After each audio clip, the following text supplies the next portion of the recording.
everybody. I am Dr. Hemant Mehta, nephrologist, Lilavati hospital.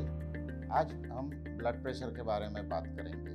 Blood pressure दुनिया का number 1 disease है। Blood pressure की वजह से काफ़ी ऑर्गन्स में डैमेज हो सकती है, जिसको हम एंड ऑर्गन डैमेज बोलते हैं।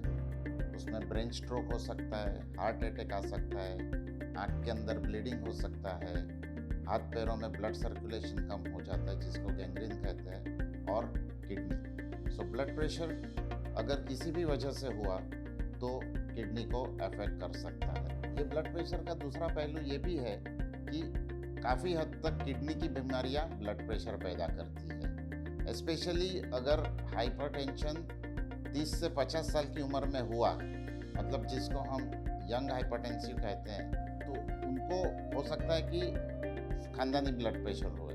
लेकिन 30 के पहले हुआ या 50 के बाद में हुआ तो हो सकता है कि किडनी की बीमारी की वजह से ब्लड प्रेशर होता है, जिसको हम सेकेंडरी हाइपरटेंशन कहते हैं। सेकेंडरी हाइपरटेंशन के दूसरे भी कारण होते हैं, लेकिन उसमें से सबसे ज़्यादा कारण किडनी का होता है।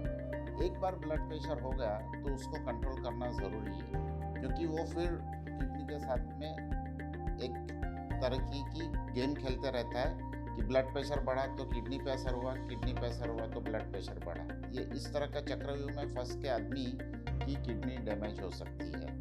अगर ब्लड प्रेशर और किसी वजह से भी हुआ और कंट्रोल नहीं किया तो चांसेस है कि 15 साल के बाद में उसका असर किडनी पे होगा। और अगर किडनी की वजह से ब्लड प्रेशर हुआ है तो उसको तो नहीं कंट्रोल करने पे किडनी फेल भी हो सकती है। इसीलिए ब्लड प्रेशर कंट्रोल करना ज़रूरी है। अभी ब्लड प्रेशर कैसे कंट्रोल किया जाए? तो पहले लाइफस्टाइल मॉडिफिकेशन, स्मोकिंग, अल्कोहल बंद, रेगुलर एक्सरसाइज, अगर मोटापन है तो वजन कम करना, और उसके अलावा नमक कम करना। नमक में 2 प्रकार के नमक होते हैं, सोडियम क्लोराइड और पोटेशियम क्लोराइड। अगर किडनी के मरीज हैं तो उनको लो सॉल्ट जो बोलते हैं, बाज़ार में काफ़ी प्रिपरेशन मिलते हैं, उसमें पोटेशियम क्लोराइड होता है। इसलिए किडनी के मरीज को पोटेशियम वाला नमक नहीं खाना चाहिए। ये खास ध्यान में रखना है, नहीं तो उसकी वजह से बहुत सारे कॉम्प्लिकेशन हो सकते हैं। सोडियम क्लोराइड जो कॉमन सॉल्ट हम कहते हैं, वो भी सिर्फ और सिर्फ 3 ग्राम की मात्रा में दिन में खाना है। ऊपर से खाने पकाने के टाइम पे डालना है। बाकी 2 ग्राम ऑटोमेटिक नेचुरल फूड सोर्स से मिल जाता है।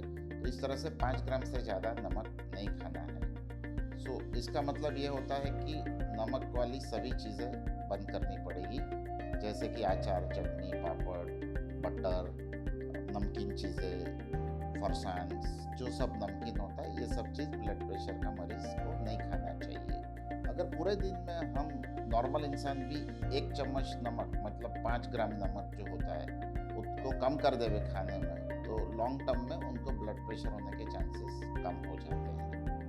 उसके अलावा ब्लड प्रेशर की दवाइयों की भी ज़रूरत पड़ सकती है, जो आपके डॉक्टर बिल्कुल अच्छी तरह से आपको देंगे।